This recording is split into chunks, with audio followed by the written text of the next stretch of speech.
കാഴ്ചകൾക്കിടയിൽ ഒരു താരാട്ടിന്റെ ദൈന്യപാദം പോലെ സുഖം പകർന്നിരുന്ന മഴ അപ്പോൾ അലറുകയായിരുന്നു. മഴയെക്കുറിച്ച് പത്മരാജൻ വിവരിക്കുന്നത് ഇങ്ങനെയാണ്. ഒരേ സമയം പല മുഖമുള്ള മഴ.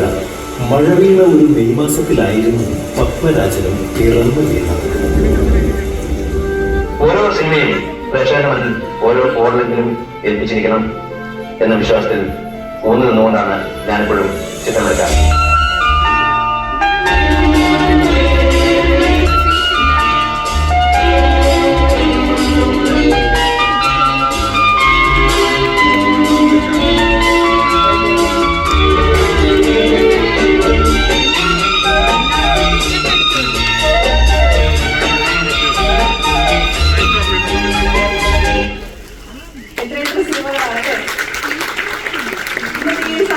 ആരംഭിക്കുകയാണ്. സ്മൃതി ദീപം തെളിയിച്ചുകൊണ്ടാണ് ഇന്നത്തെ ഈ ഒരു ചടങ്ങ് നമ്മൾ ആരംഭിക്കുന്നത്.